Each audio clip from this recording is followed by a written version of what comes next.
blood found on his clothing and in his car was not Bernard's blood, but it did match Iris's blood type. Bing, bing, bing, bing, bing. It felt like a breakthrough, and it was, but it wasn't enough for an immediate arrest. Someone's blood, the same type as Iris's blood, was on items related to the case, sure, but without more advanced DNA testing that wasn't available in that era, the blood couldn't be further identified as. Continue on West 200 Iris. What's more, its presence on the evidence didn't show how it got there or who, if anyone, caused it to spill.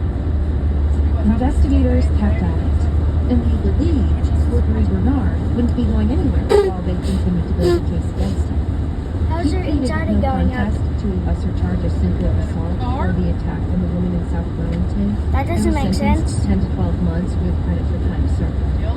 He was paroled not long after, but the U.S. Marshals Service had filed a detainer charging that Bernard had violated parole when he was convicted of assault and other violations.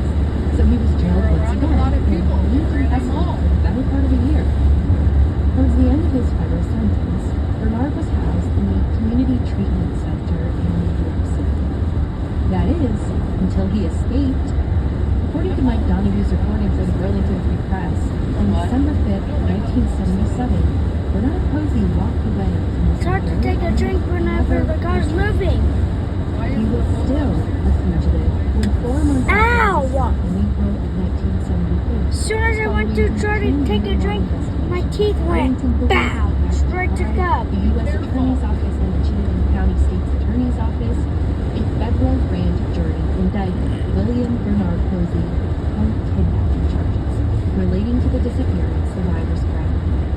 The charge carried a potential life sentence if he was convicted. Frustratingly, Bernard managed to evade capture for over 2 years. While he was on the land, he was free to live his life and claim the life of another woman. It was the night of January 24th, 1980, and 37-year-old Judith Ann Bishop was sitting in a motel with her sister-in-law Joyce, enjoying an all-woman band that was performing in the lounge.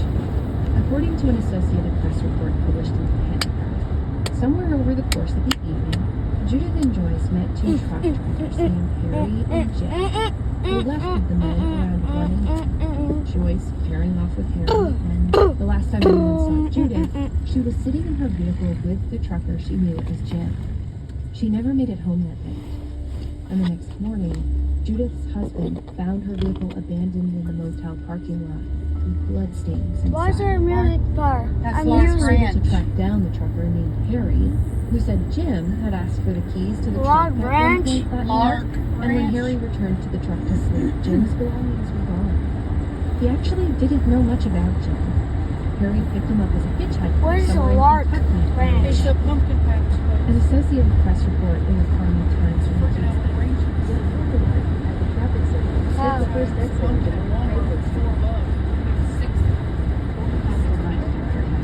his account.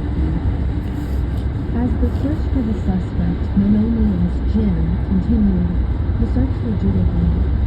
On Sunday, January 22nd, Judith's nude body was found in a wooded area. She'd been strangled with a hammer.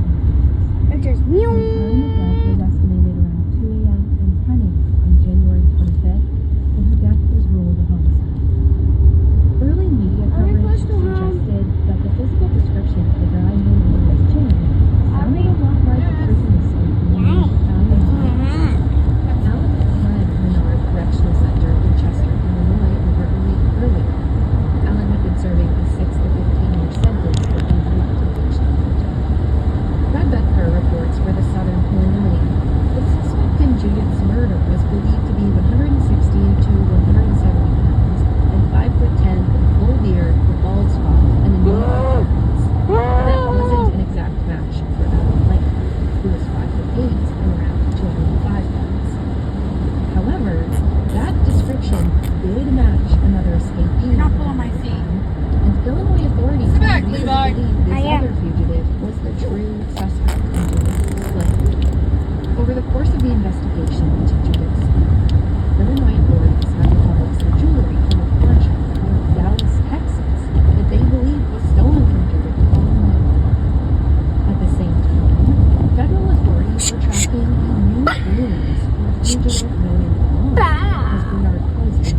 Lewis had checked into a motel just outside Dallas on January 1980.